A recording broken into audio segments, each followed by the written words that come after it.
So Netflix has this documentary called Nayanthara Beyond the Fairy Tale, based on the superstar Nayanthara, the sudden superstar Nayanthara. Her original name was something else. This is a name that was given to her by her first director.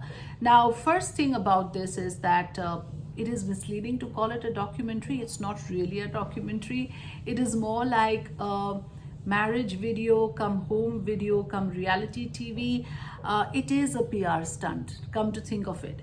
Though, of course, I must say that very nicely made, and you do get sucked into it, especially, because of the aesthetics, and she's a nice face to look at, and she speaks well, and this is probably the first time you would have seen her in this candid manner, talking about her life and opening up about so many things. So to that extent, yes, I mean, this does consume you, and you are going to probably end up watching the whole of it once you start watching it.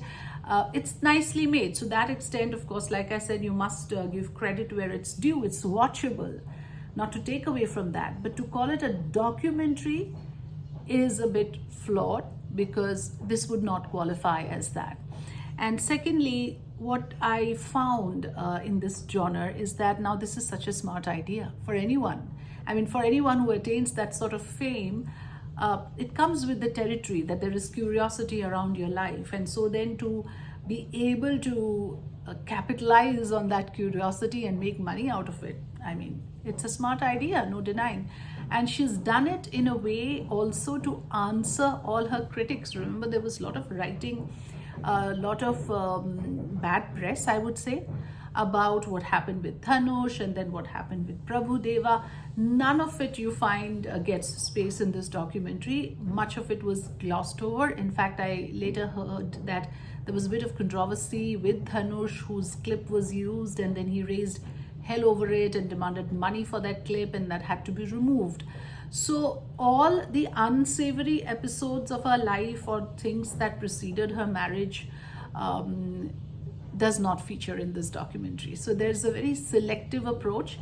A lot of it is selectively eliminated, and just the glossy parts, just the good parts are put together, which I said is eminently watchable. I mean, when you have a good looking woman and her fancy wedding spread out in a beautiful oceanside location, it makes for good television. So to that extent, yes, I mean, this will get the eyeballs. But I'm trying to just say that this sort of a reality TV kind of content is now doing very well. And that's why you have documentaries like The Romantics or The Angry Young Man, and where you have people playing themselves, or Nayanthara talking as Nayanthara, which is always refreshing, because you've always seen them in different sort of roles on the big screen.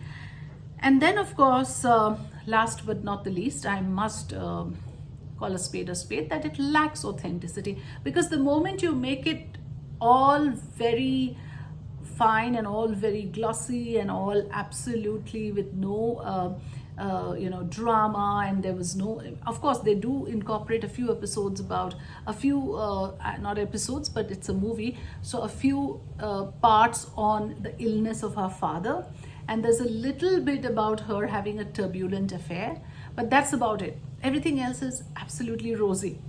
So it gives you an impression of life as a bed of roses, and therefore I guess it lacks a certain authenticity, which I would have appreciated if they could have incorporated some parts of her struggle or her challenges that she faced.